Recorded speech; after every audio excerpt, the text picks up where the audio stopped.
Nisomee shujaa wangu. Biblia inasema, soma kamanda. Watu wangu wanaangamizwa kwa kukosa maarifa. Kwa sababu hawana elimu. Kwa kuwa wewe umeyakataa maarifa, alafu mimi nami nitakukataa wewe. Hilo ndio tatizo. Sema amina.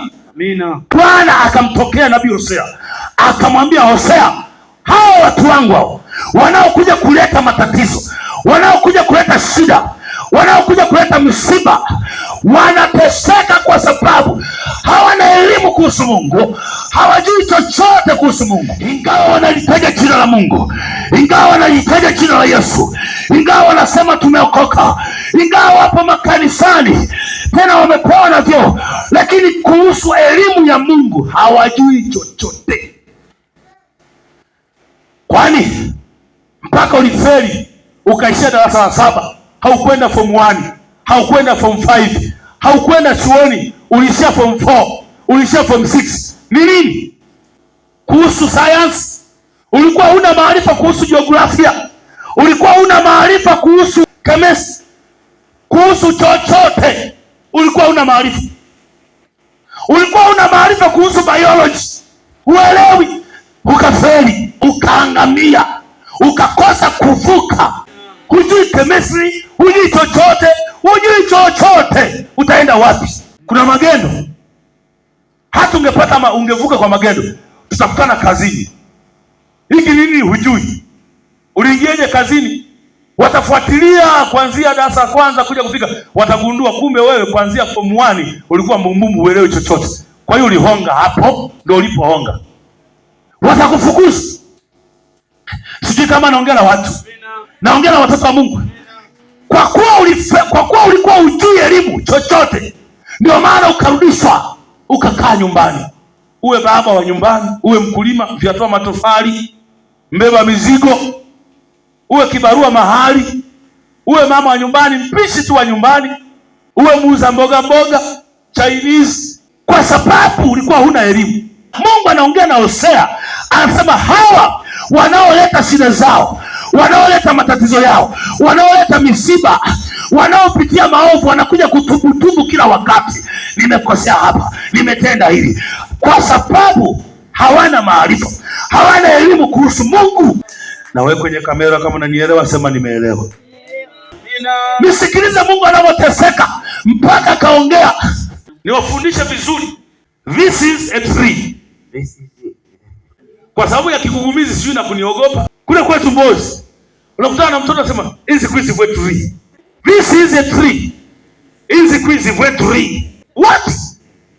This is a tree. Hizi kwizi vwe tree. Mwalimu kwanza kabla hajakufelisha, cha kwanza kabla hajakufelisha, toka kula mbata za kutosha, jinga wewe. Alafu ndipo na kwa kwanza darasani ndo akaanza kuangalia kwa hasira. Unisamehe niko kufundisha kwa mifano, sijakukasirikia, sema mimi. Mwalimu kabla hajakufelisha, hajakuwekea kosa kwenye daftari, hajakunyamazisha usiende form 5 huna sifa, kwanza atakupiga vibao. Lete fimbo kwanza, weka chini, kanyage kwa hasira, kwa sababu amefanya bidii kuliandaa somo. Anakuja kwako, unachokiongea, Mungu wangu mwewe ya kutoka darasa la kwanza mpaka form 4 unasema hizi kwizi vwetu read. Anafeli kwa sababu hana maarifa, hajui Kiingereza, kwa sababu hana maarifa kuhusu Kiingereza. Huna maarifa kuhusu biology, wapi na wapi. Na wewe unataka kuwa daktari, unataka kuwa nani, mkandarasi, unataka kuwa mkandarasi, umbafu wewe. Biblia inasema, nimalizie, usilitaje bure jina la Bwana Mungu wako. Hujanielewa? Usilitaje bila sababu jina la Bwana Mungu wako, kwa sababu Mungu atakuhesabia kwamba una hatia tayari. Kikombe kinavunjika kwenye kabati, alikiweka vibaya mwenyewe Yesu. Kwa Yesu ndo aliyeweka vikombe kwenye kabati. Kwa jina Yesu usilitaje bure ovyo jina la Bwana Mungu. Ndio maana yakija mapepo yanakupiga, Unapofikiri kuna salama na amani, kwa sababu hakuna kinachopiga kelele kwenye kabati, kwenye jikoni hakuna kinachopiga kelele juu ya bati, unahisi kuna salama, kumbe mapepo yameshaingia, yamelala na wewe kitandani, yanasubiri ya kukabe tu. Minya mgongo, peka kulima, ni msimu wa kupanda, peka kupanda. Watu unapanda na unafurahia kupanda shamba lako wewe. Una shamba wewe. Watu wangu wanaangamizwa kwa sababu they know nothing. Hawajui chochote kuhusu Mungu. Kwa sio kwa sababu ulifanyaje si jana, ulifanyaje wiki iliyopita. Hapana, mjue Mungu, mjue Mungu. Baba, nisomee mstari wa kwanza. Anasemaje huyo mwandishi?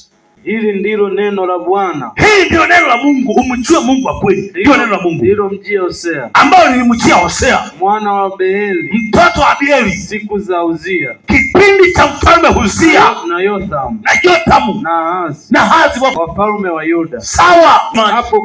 Hapo mwanzo Bwana aliponena kwa kinywa cha Hosea. Mungu aliongea kwa kinywa cha nabii Hosea. Bwana alimwambia Hosea, akamwambia Hosea, enenda ukatwae wa uzinzi, ukachukue mwanamke ambaye amezini na watoto wa uzinzi, wazaliwe wazinzi, kwa maana nchi hii inafanya uzinzi, haimjui Mungu.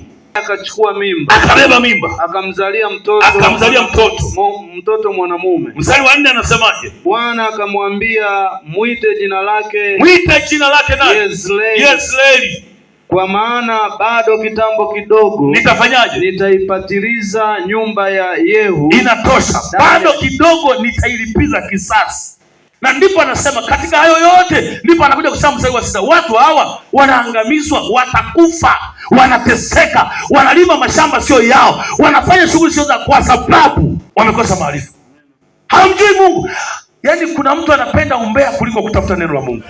Nikimaliza kuhubiri nisikwache, kuna wakati natamani sana, kuna majira natamani sana, kuna nyakati natamani sana nikuone ulivyo kwa yale matendo, nikuone ulivyo kwa zile kazi. Kuna majira natamani, kuna majira nahitaji mno nikuone ulivyo Baba, nikuone. Njoo